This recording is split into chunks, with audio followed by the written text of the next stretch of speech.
ഇപ്പോൾ BJP ഒരിടത്തും lead ചെയ്യുന്നില്ല. ദേശീയ തലത്തിലെ ശ്രദ്ധേയമായ ഫലം പുറത്തു വരുന്നുണ്ട്. ദേശീയ തലത്തിൽ മറ്റൊരു ശ്രദ്ധേയമായ കാര്യം മഹാരാഷ്ട്രയിലെ ഇഞ്ചോടിഞ്ച് പോരാട്ടമാണ്. കാരണം 24 ഇടങ്ങളിൽ മഹാരാഷ്ട്രയിൽ NDA സഖ്യം മുന്നിൽ, 21 ഇടങ്ങളിൽ ഇന്ത്യ സഖ്യവും മുന്നിൽ. അതായത് ഇഞ്ചോടിഞ്ച് പോരാട്ടം. ഈ 21-ൽ ശിവസേനയുടെ ഉദ്ധവ് വിഭാഗത്തിനാണ് ഏറ്റവും കൂടുതൽ മുന്നേറ്റമെന്ന് ശ്രദ്ധേയമാണ്. നമുക്കറിയാം ശിവസേനയെ പിളർത്തിയാണ് ഷിൻഡെ വിഭാഗം അപ്പുറത്ത് NDAക്കൊപ്പം പോയത്. പക്ഷേ ഇപ്പോൾ ഉദ്ധവ് വിഭാഗത്തിനാണ് ശിവസേനയുമായി ബന്ധപ്പെട്ട് മഹാരാഷ്ട്രയിൽ ലീഡ് നിലയിൽ മുന്നിലുള്ളത്.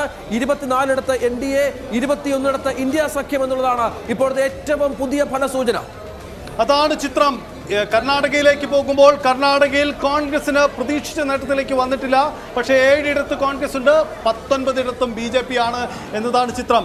മധ്യപ്രദേശിൽ കേരളത്തിൽ വരുമ്പോൾ ചില സ്ഥലങ്ങളിൽ കുറച്ച് തടസ്സം വന്നിട്ടുണ്ട്. അതിന് കാരണം എന്ന് പറയുന്നത് EVM-കൾ എണ്ണാൻ എടുത്തതാണ്. അതുകൊണ്ട് ഈ അടുത്ത ഫലം വരുന്നതിന് വേണ്ടി കുറച്ച് സമയം എടുക്കും അല്ലേ?